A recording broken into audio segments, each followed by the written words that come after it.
I started the Wanicare Foundation in 2009 after an internship that I did here in 2008. At that time, the center was going through a really rough time. I started it because I saw the potential of the center, but also especially the need of the center. Wanicare Foundation is involved with all daily operations of the rescue program of Cikananga Wildlife Center. We are taking care of 350 wild animals, protected and not protected. For example, bears, orangutans, gibbons, cassowaries, raptor species, but also all kinds of reptiles, so like turtles, crocodiles, snakes, all animals like that. They came from the illegal trade, what is a big problem here in Indonesia. The problem that we are seeing over the last years, and that's becoming bigger and bigger, is illegal trade. And an example is the baby primate trade. So the mother gets shot in the wild, they take the baby. It's easy to take small primates and get them out of the country.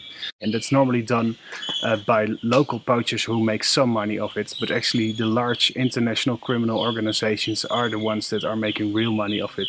They've been exported all over the world and they are in use like pets, and they are also going to the tourism industry. But for example, also they use bones for medicine. Another problem that we're seeing is, of course, habitat loss. There's a lot of deforestation going on, and of course, animals need a place to live.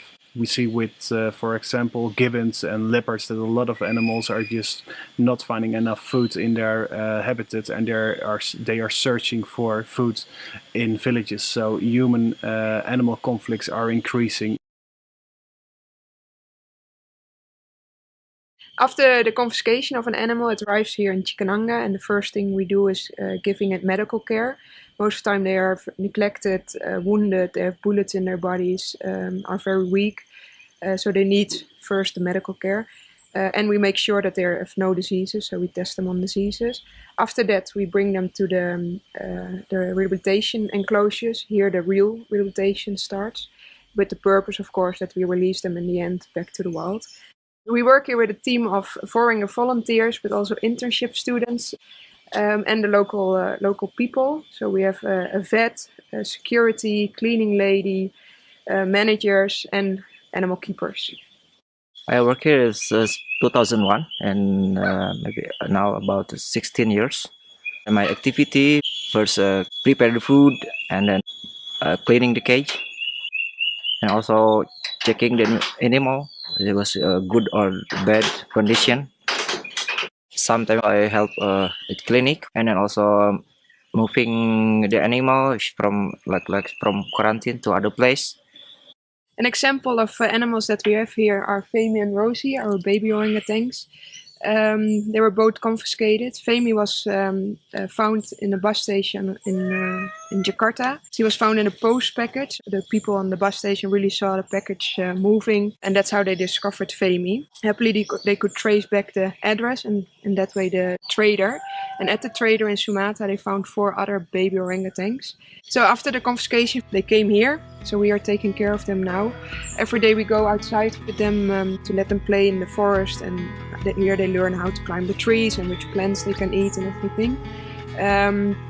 But we are now also trying to translocate them to a specialized rehabilitation center, specialized for orangutans. Here they will get in a baby group, and they learn from other orangutans how to survive in the wild. This process takes most of the time about 6 years before they can be released, but at least these 2 will be released in the future back to their natural habitat.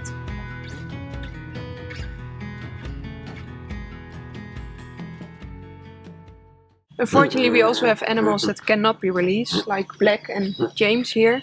James was held as a pet on a rubbish place on a short chain, and he was really mistreated by the owner, and he was giving him beer and cigarettes.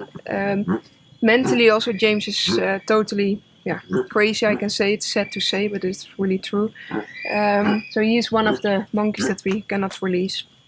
Another example is Siamang Black. Black came from an illegal zoo, and Black came in here in a really bad shape. He was very skinny, he had scabies all over his body, what is very itchy, so he was scratching the whole time, so he had no nails anymore, and he was full with parasites.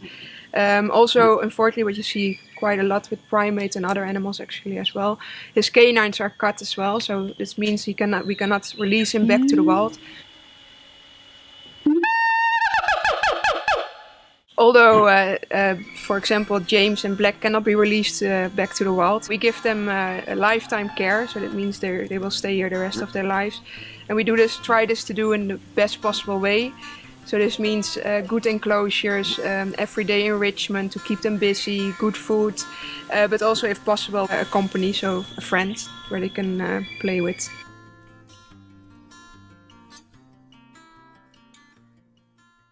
There are many animals in Cikananga that actually have the potential to be released. For example, behind me are 6 Javan leopards, and considering that numbers are declining rapidly, something needs to be done. We have been developing a program especially for the Javan leopard. First we're gonna start with building a rehabilitation enclosure, and that's one of the many steps that needs to be taken in the coming years to make sure that the Javan leopard doesn't become extinct.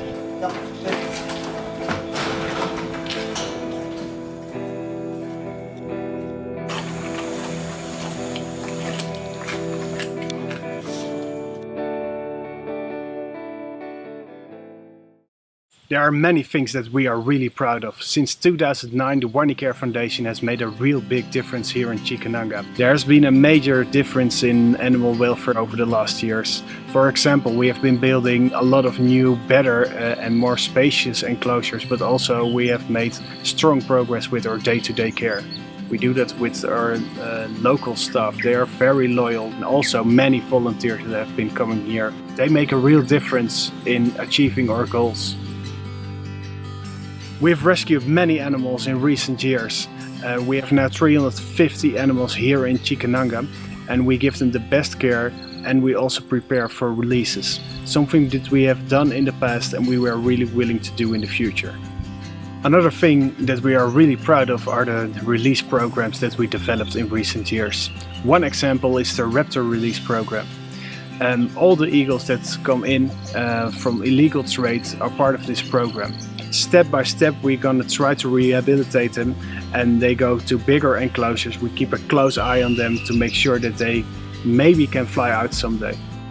The last step where they go is actually the pre-release cage before they go to the remote release area where they really can fly out.